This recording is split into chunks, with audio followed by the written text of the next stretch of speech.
Je suis co-référent du groupe local Anticorps Paris.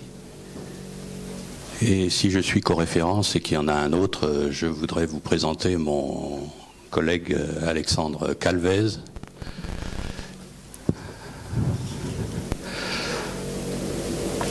Donc, qu'est-ce que t'as dit ?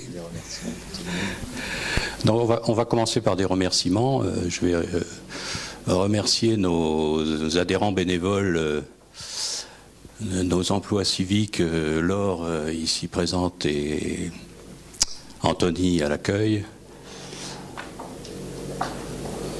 pour nous avoir aidés pour cette organisation aujourd'hui. Bon, un remerciement également aux équipes de l'école des hautes études en sciences sociales qui nous ont permis d'être ici aujourd'hui dans ce magnifique amphithéâtre. Bon. Ah oui, je ne peux pas. Il ne fonctionne pas. On n'a qu'un micro finalement. Donc merci à tous effectivement d'être venus. On peut s'interroger cette année sur la pertinence de ce type d'événement, une université anticorps en raison de l'actualité récente. Alors je me demandais, Jean-Yves, si c'était pas un événement qui était un peu obsolète, les universités d'anticorps. Ah, obsolète, c'est un peu fort comme mot. Non, anticorps, l'association est malheureusement toujours utile. Hein, c'est une association qui a été créée en 2002. Et indépendante, transpartisane, et dont les deux missions principales sont inscrites sur ce kakémono, hein, lutter contre la corruption et promouvoir l'éthique en politique.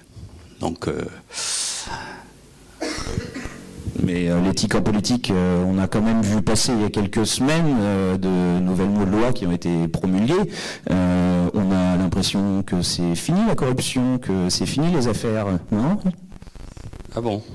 Tu crois que c'est fini? Et tu connais le casier judiciaire B2? Le casier judiciaire B2, je crois que c'est celui qui est requis pour n'importe quel concours administratif, hein, c'est ça, pour pouvoir s'inscrire? Eh oui, absolument. Exactement, c'est celui-là même.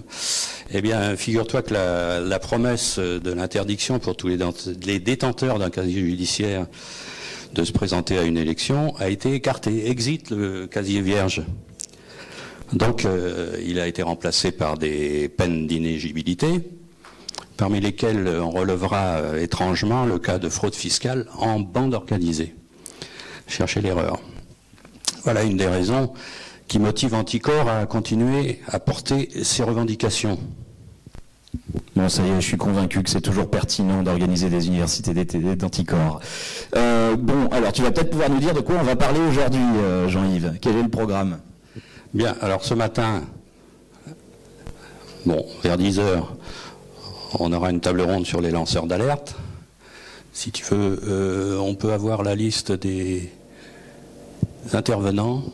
Merci Laure. Norwan Branco, chercheur en droit et philosophie. Daniel Ibanez, animateur du salon des lanceurs d'alerte et auteur de Trafic en tout genre et le projet Lyon-Turin, d'actualité forte en ce moment. Et Eric Alt, notre vice-président. Ok, on va encore parler des lanceurs d'alerte, ces empêcheurs de tourner en rond. Non, là tu exagères. Les lanceurs d'alerte, ce sont des vigies citoyennes, animées exclusivement par l'intérêt général, d'où l'importance de leur reconnaître un statut et une protection complète sur lesquels nos invités auront largement le temps de s'exprimer tout à l'heure. On enchaînera ensuite à 13h30 par une table ronde sur la fraude fiscale. D'accord, la fraude fiscale. Pourtant, je crois me souvenir avoir entendu en 2009 que les paradis fiscaux, c'était fini. Donc là encore, je m'interroge, Jean-Yves, sur la pertinence de ce choix. C'est un président de la République qui l'a dit en 2009 que c'était terminé. Ce serait pas terminé, hein, la fraude fiscale? Et non, malheureusement, ça continue, et de plus belle encore. On est loin d'en avoir fini avec l'évasion fiscale. Les montants sont astronomiques. On estime entre 20 et 80 milliards par an. Et malgré quelques progrès, C'est encore l'opacité qui règne dans plusieurs pays européens, et y compris la France. Et je vois où tu veux en venir. Il s'agit du fameux verrou de Bercy, qui est une des revendications également d'Anticor. Il s'agit de le faire évidemment sauter. Un monopole tout à fait dérogatoire incombant à l'administration fiscale qui peut décider seule si des poursuites peuvent être engagées pour faute fiscale. Donc je crois, Jean-Yves, avoir une bonne nouvelle à t'annoncer. J'ai vu passer le 11 juillet dernier que le Sénat avait supprimé le verrou de Bercy. Tu confirmes ? Et non. Le verrou de Bercy, il est pas là, il est là. T'as annoncé le champagne, non ? Champagne pour fêter ça, ouais. Eh ben non, ce sera de l'eau pour tout le monde. Car figure-toi que l'Assemblée nationale l'a réintroduit le 19 juillet dernier. Eh bien, je l'ignorais, ça justifie encore une fois que Anticor continue ses combats. Absolument. Donc on finira notre journée par une table ronde à 16h qui s'intitule « Sortir de l'ère du soupçon ». Donc je crois qu'on peut déclarer... On peut déclarer ensemble ouvertes les universités Anticor 2017.